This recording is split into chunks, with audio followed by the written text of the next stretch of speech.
Friends, একটি engine চালানোর জন্য যেমন একটি ফিউল বা জ্বালানির দরকার হয়, ঠিক একইভাবে আমাদের শরীর নামক ইঞ্জিনটি চালানোর জন্য বিভিন্ন প্রকার জ্বালানির প্রয়োজন হয়, অর্থাৎ সঠিক পুষ্টির প্রয়োজন হয়। আর সঠিক পুষ্টি আমরা তখনই পাব যখন আমরা শুদ্ধ ও স্বাস্থ্যকর এবং পুষ্টিকর খাবার দাবার খাব। কিন্তু অনেক সময়তে দেখা যায়, মনে করুন আপনি পুষ্টিকর খাবার দাবার খাচ্ছেন, তথাপিও আপনার শরীরে বেশ কিছু পুষ্টির ঘাটতি দেখা দেয়। তার কারণ আমরা যে সমস্ত পুষ্টিকর খাবার খাচ্ছি, সেই সমস্ত পুষ্টি আমাদের শরীরে অ্যাবজর্ব নাও হতে পারে। এখন প্রশ্ন হলো, আপনার শরীরে কী ধরনের পুষ্টির অভাব রয়েছে সেটি আপনি বুঝবেন কি করে? অর্থাৎ শরীরে কী ধরনের ভিটামিনের প্রয়োজন, আপনার শরীরে কোন খনিজ পদার্থের ঘাটতি রয়েছে কিনা, এবং তার সাথে সাথে আপনার প্রোটিন ডেফিসিয়েন্সি ঘাটতি রয়েছে কিনা, সেগুলি আমরা খুব বুঝবো কি করে? নমস্কার, আপনারা দেখছেন আপনাদের YouTube channel AC health caption. আজকের ভিডিওতে আমরা তেমনি 7টি সিমটম নিয়ে আলোচনা করব এবং তার সাথে সাথে আমরা জেনে নেব আপনার শরীরে কী ধরনের পুষ্টিগুণ অভাব হলে এরকম ধরনের সিমটম দেখতে পাওয়া যায়, এবং তার সাথে সাথে এই সমস্ত পুষ্টি আপনার শরীরে মেটাবেন কিভাবে, এই নিয়েও আলোচনা করব। ভিডিওটি শেষ পর্যন্ত খুব মনোযোগ সহকারে দেখুন এবং জেনে নেওয়ার জন্য চেষ্টা করুন। আপনার শরীরে বা আপনজনের শরীরে কোনো প্রকারের পুষ্টির ঘাটতির অভাব রয়েছে কিনা, যে পুষ্টির ঘাটতি ভবিষ্যতে গিয়ে কিন্তু বড় সমস্যার সৃষ্টি করতে পারে।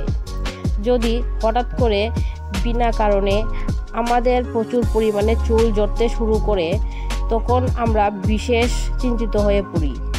সাথে সাথেই আমরা চুলে যে তেল লাগাই, সেই তেলকে আমরা পাল্টে ফেলার চেষ্টা করি। আমরা শ্যাম্পু কন্ডিশনার চেঞ্জ করে ফেলি, অর্থাৎ তার সাথে সাথে বিভিন্ন প্রকার ঘরোয়া টোটকা ব্যবহার করি।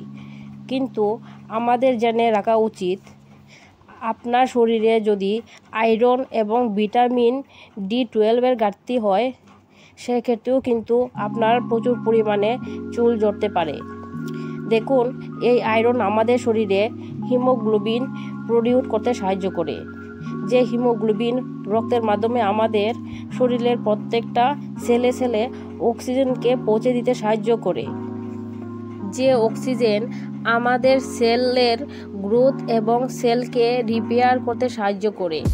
যখন আমাদের শরীরে আয়রনের ঘাটতি হয়, তখন আমাদের যে সমস্ত হেয়ার ফলিকগুলি রয়েছে, সেই হেয়ার ফলিকগুলিকে ধীরে ধীরে ড্যামেজ হয়ে যায় এবং চুল ঝরে পড়ে, এবং তার সাথে সাথে ভিটামিন D12 ঘাটতির জন্য নতুন করে চুল তৈরি হয় না।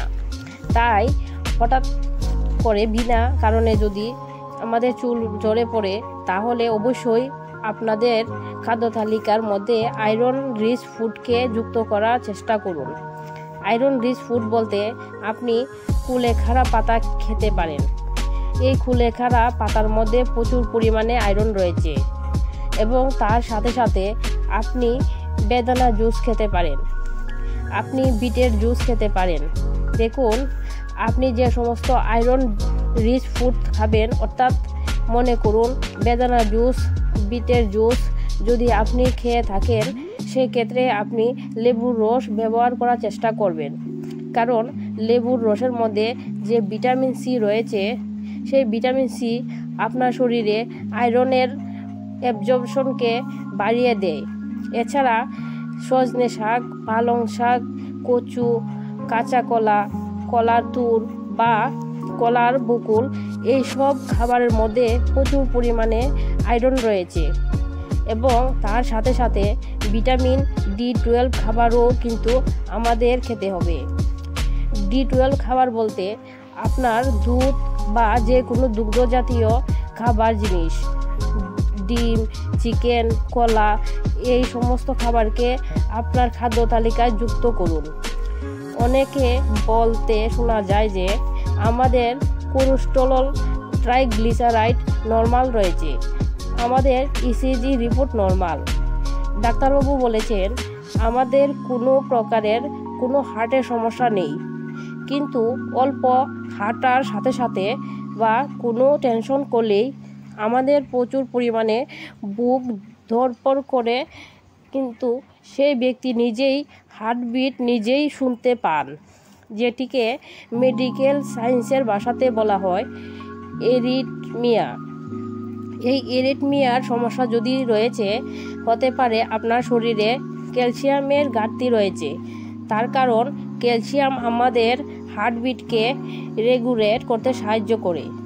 আমরা মনে করি যে ক্যালসিয়াম শুধুমাত্র আমাদের হাড় ও মাংসপেশিকে মজবুত রাখতে সাহায্য করে। আমাদের জেনে রাখা উচিত যে ক্যালসিয়ামের হাড় ও মাংসপেশির মজবুত করে রাখা ছাড়াও আমাদের শরীরের বিভিন্ন প্রকারের ফাংশন রয়েছে। দেখুন, আপনার শরীরে যদি ক্যালসিয়ামের ঘাটতি রয়েছে, আপনাকে যে সমস্ত খাবারগুলি খাদ্য তালিকায় যুক্ত করতে হবে তার সর্বপ্রথম রয়েছে দুধ। দেখুন, দুধের মধ্যে প্রচুর পরিমাণে ক্যালসিয়াম থাকে। তার সাথে সাথে সমস্ত প্রকারের green leafy vegetable, soybean, chia seeds, সমস্ত প্রকারের ডাল, আমন্ডস, এই সমস্ত খাবারগুলি আপনার খাদ্য তালিকায় যদি যুক্ত করেন, দেখবেন ধীরে ধীরে ক্যালসিয়ামের ঘাটতি আপনার কমে আসছে। আবার মনে করুন, প্রতিদিন সকালবেলায় ব্রাশ করার সময়তে আপনার দাঁতের মাড়ি দিয়ে রক্ত পড়তে দেখছেন, আপনার দাঁতের মাড়ি লাল হয়ে ফুলে আছে, এই রকম যদি সিমটম দেখতে পাচ্ছেন, তাহলে কিন্তু সেটি ভিটামিন সি এর ঘাটতি হতে পারে। এই ভিটামিন সি আমাদের শরীরে অ্যান্টি ইনফ্লেমেটরি এবং অ্যান্টি অক্সিডেন্ট হিসাবে কাজ করে। এই ভিটামিন সি কিন্তু আমাদের শরীরে স্থায়ীভাবে থাকে না, তাই প্রতিদিন অবশ্যই আমাদের খাদ্য তালিকায় ভিটামিন সি যুক্ত খাবার যুক্ত করা উচিত। যে সমস্ত মানুষরা স্মোকিং করছেন, সেই সমস্ত মানুষদের মধ্যে কিন্তু ভিটামিন সি এর ডেফিসিয়েন্সি বেশি দেখতে পাওয়া যায়। তার কারণ আপনি সারাদিনে যে সমস্ত ভিটামিন সি যুক্ত খাবার খেয়ে থাকেন, সেই ভিটামিন সিকে আপনার শরীরে অ্যাবজর্ব করতে দেয় না। কিন্তু এই স্মোকিং, তাই আপনার শরীরে যদি ভিটামিন সি এর ঘাটতি রয়েছে, তাহলে সর্বপ্রথম কিন্তু ধূমপানের অভ্যাসটিকে আপনার ত্যাগ করতে হবে। সমস্ত প্রকারের সাইট্রিকস ফুড, অর্থাৎ সমস্ত প্রকার লেবু জাতীয় ফল রয়েছে, যেমন আপনি মনে করুন পাতি লেবু, মৌসম্বির লেবু, কমলা লেবু। আমলকির মধ্যে প্রচুর পরিমাণে ভিটামিন সি থাকে, পেয়ারার মধ্যে প্রচুর পরিমাণে ভিটামিন সি থাকে। তাছাড়া টমেটো এবং সমস্ত প্রকারের ক্রুসিফেরাস ভেজিটেবল, অর্থাৎ আপনার ফুলকপি, বাঁধাকপি, ব্রোকলি, এই সমস্ত সবজির মধ্যে প্রচুর পরিমাণে ভিটামিন সি থাকে। তাই এই সমস্ত খাবারগুলিকে আপনার সারাদিনের খাদ্য তালিকায় যুক্ত করার চেষ্টা করুন। যদি মনে করো দীর্ঘদিন ধরে আপনার শরীরে এবং মাংসপেশিতে এবং হাড়ে প্রচুর পরিমাণে ব্যথা অনুভব করছেন, বিশেষ করে রাত্রিবেলা বিছানায় শোয়ার পরে এই ব্যথার বেশি বৃদ্ধি হয়, এত পরিমাণে ব্যথা হয় যে আপনার ঘুম আসতেই চায় না, সেই ক্ষেত্রে কিন্তু আপনার অবশ্যই সন্দেহ করতে হবে যে আপনার শরীরে ভিটামিন ডি এর ঘাটতি হতে পারে। দেখুন, ভিটামিন ডি এর ঘাটতি আজকাল খুবই কমন ব্যাপার। আর এই ভিটামিন ডি এর ঘাটতি খুব ভালো উৎস হলো কিন্তু সূর্যের আলো। তাই যদি আপনার শরীরে ভিটামিন ডি এর ঘাটতি রয়েছে, তাহলে সকাল 10টা থেকে 12টা পর্যন্ত যে কোনো একটা সময়তে অত্যন্ত আধ ঘন্টা সম্ভব হলে খালি গায়ে, আর যদি সম্ভব না হয় তাহলে পাতলা সুতির কাপড় পরিধান করে সানবাথ নেওয়ার চেষ্টা করুন। এবং তার সাথে সাথে ডিমের কুসুম, মাছ এবং যে কোনো প্রকারে দুগ্ধজাতীয় জিনিস, কমলা লেবু, এই সমস্ত খাবারগুলিকে খাদ্য তালিকায় যুক্ত করুন। এই সমস্ত খাবারের মধ্যেও কিন্তু অল্প স্বল্প ভিটামিন ডি পাওয়া যায়। যদি মনে করুন রাত্রিবেলা আপনি দেখতে স্বাচ্ছন্দ্য বোধ না করেন এবং তার সাথে সাথে আপনি যদি খেয়াল করছেন ধীরে ধীরে আপনার দৃষ্টিশক্তি কমে আসছে, সেই ক্ষেত্রে হতে পারে আপনার শরীরে ভিটামিন এ এর ঘাটতি রয়েছে। দেখুন, এরকম ধরনের সমস্যা হলে সর্বপ্রথম আপনি যে কোনো একজন চক্ষু বিশেষজ্ঞ রোগ সঙ্গে পরামর্শ করুন এবং তার সাথে সাথে যে সমস্ত খাবারের মধ্যে ভিটামিন এ রয়েছে যে সমস্ত খাবারকে আপনি খাদ্য তালিকায় যুক্ত করুন। ভিটামিন এ সাধারণত দুই ধরনের হয়ে থাকে, একটি হলো আপনার ক্যারোটিনয়েডস এবং অন্যটি হলো রেটিনয়েডস। ক্যারোটিনয়েডস হলো যে সমস্ত সবজি বা ফল থেকে ভিটামিন এ পাওয়া যায়, সেটি হলো ক্যারোটিনয়েডস। আর যে ভিটামিন এ এনিমেটস উডস থেকে পাওয়া যায় সেটি হলো রেটিনউডস। তুলনামূলকভাবে রেটিনউডস কিন্তু ক্যারোটিনয়েডস থেকে বেশি পাওয়ারফুল। তাই যদি আপনি ভিটামিন এর ঘাটতি শরীরে রয়েছে সেক্ষেত্রে কিন্তু আপনাকে রেটিনয়েডস উপর আপনার বেশি জোর দিতে হবে। রেটিনয়েডস আপনি পাবেন ডিমের কুসুমে, এছাড়া লিভার মিটের মধ্যেও কিছু পরিমাণে রেটিনয়েডস পাওয়া যায়। ক্যারোটিনয়েডস কথা আপনি বলেন, অর্থাৎ আপনি যদি ভেজিটেরিয়ান হয়ে থাকেন সেক্ষেত্রে সে সমস্ত শাকসবজি ফলমূলগুলির উপর আপনাকে জোর দিতে হবে। সেগুলি হলো গাজর, মিষ্টি কুমড়ো, পাকা পেঁপে, টমেটো, পাকা আম, কমলা লেবু এবং তার সাথে সাথে সমস্ত প্রকারের সবুজ শাকসবজি। এই সমস্ত খাবারের মধ্যে কিন্তু প্রচুর পরিমাণে ভিটামিন এ রয়েছে। আপনি যদি ভেজিটেরিয়ান হয়ে থাকেন বা যদি আপনার কোলেস্টেরলের সমস্যা রয়েছে সেক্ষেত্রে আপনার খাদ্য তালিকাতেও এই সমস্ত খাবারগুলিকে যুক্ত করুন। অনেক সময়তে কারো কারো নখের মধ্যে এরকম হোয়াইট স্পট বা নখ ভঙ্গুর হয়ে যাওয়ার এরকম ধরনের সিমটম দেখতে পাওয়া যায়। এই সমস্ত সমস্যা হলে সাধারণভাবে আমরা মনে করি আমাদের শরীরে ক্যালসিয়ামের ঘাটতি হয়েছে, কিন্তু আপনাদের জেনে রাখা উচিত এই সমস্ত লক্ষণ যদি আপনার শরীরের মধ্যে দেখতে পাচ্ছেন হতে পারে আপনার মধ্যে জিঙ্ক বা দস্তার ঘাটতি রয়েছে।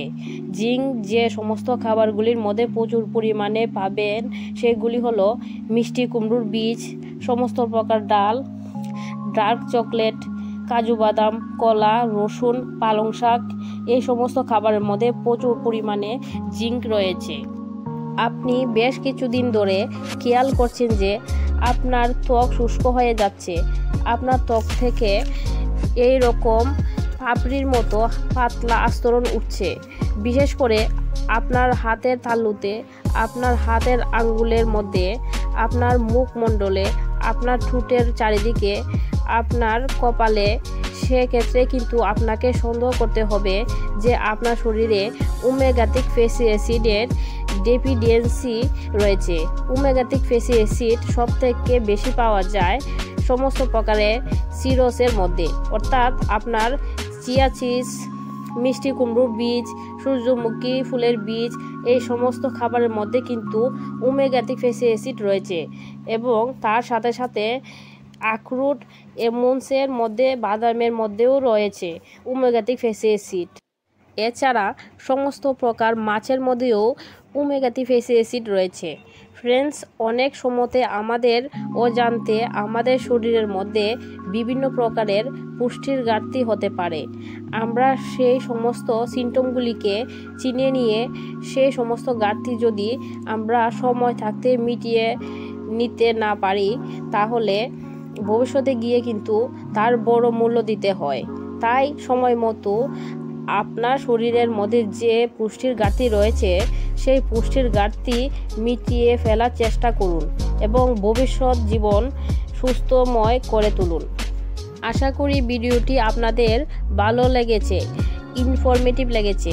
যদি ভালো লেগে থাকে তাহলে অবশ্যই ভিডিওটিকে লাইক করবেন। আপনাদের এইচসি হেলথ ক্যাপশন চ্যানেলটিকে অবশ্যই সাবস্ক্রাইব করবেন। পাশে থাকা বেল আইকনটিকে প্রেস করে দিবেন।